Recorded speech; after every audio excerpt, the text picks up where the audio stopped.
la taliyaha madaxweynaha dowlad deegaanka Soomaalida dhinaca amniga mudane bedel xiis oo ku sugan qabalaha Laab halkaasina kulamo kula qaatay odayaasha waxgaradka ah ee tuuladaasi ayaa sida noogu waramay aad iyo aad ma tintahay anagu hadda waxaan ku suganahay Laab qabalayga la yiraahdo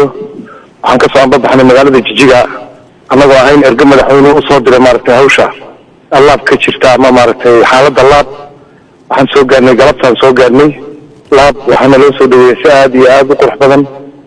odayaashii iyo ugaasiyadii waxgaradkii haweenka dhalinyarada dhammaan si aad u qurux badan bay noo soo dhaweeyeen kulamadayadii marka way noo bilowdeen haddii aan la yiraahdo wixii cabashay jirtana inaanu si toos ah maartay intaan u dhageysano ama xaaladdan meesha kala kulano madax u soo gudbino midda kale xaaladda guud ee nabadgelyadu waa 100% aad bay u fiican tahay wax dhibaato hadda kama jiraan wax dhibaato maanta ka muuqata ma jirto way jirtay shaqaaqo yar oo ka dhacday meesha xaaladaasna si dhabaaya odayaashu waxa kameeyeen iyaga gacanta ku qabtay xaaladdu fiican tahay aad bay wanaagsan tahay odayaal irgo kala duwan oo yimid way joogaan wax dhibaato maartay hadda ka taagan ma jirto waxaan joognaa hadda Laab gudaheeda si wanaagsan bay noo soo dhaweeyeen 100% nabadgelyadu aad bay u fiican tahay wixii dhibaato ay jirtay in xal degdeg loo helo oo dhamayna ayaan ku rajaynaynaa anaga odayaashu oo xal degdeg u soo saaro haddii Ilaahay yiraahdo isla markaana wixii aan kala kulano xaaladda aan kala kulano cabashooyinkana waxaan aad u jecelahay inaan xukuumadda iyo madaxweynaha soo gudbino haddii Ilaahay yiraahdo aad baad ma santahay waxaan jeclaan lahaa inaad igu dhibto haddii uu garab joogo qof kamida wax garab waxay la joogaa ugaaskii bay la joogaa sidaa daraadeed ugaaska ku soo dhawow waa kan isaga maartay wixii warbixina ku siinay kale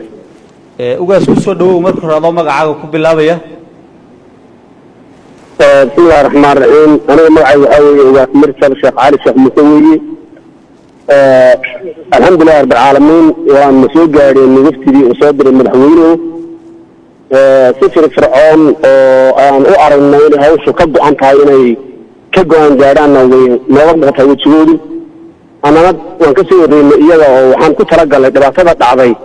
inaan si xakamayno dawladdu inta u tartaysanayso ama dadkeeda u soo dirsanayso alxamdulillaah rabbil caalamiin wixii tiri naga horeeyay mooyaane wax dambe intaan nimid socdaana ma jiro hadda wajiyada ay gashay iyo dhibaatooyinka loo soo wajahay aad iyo aad bay 100% u daraayeen alxamdulillaah rabbil caalamiin laakiin hadda hawl socoto oo leenahay maanta hawsh gacanta mid ka weyntahay ma aha waa hawl aan leenahay xukuumadda qolada ka socotana firfircoonadooda wajiga nooga muuqda hadda waa bilow hawshu anana dadkii sii joogay waan dejinay in xal u gudbo mooyaan in dhibaato kale sii socoto kama aanan ogolaanin yana way naga yeeleen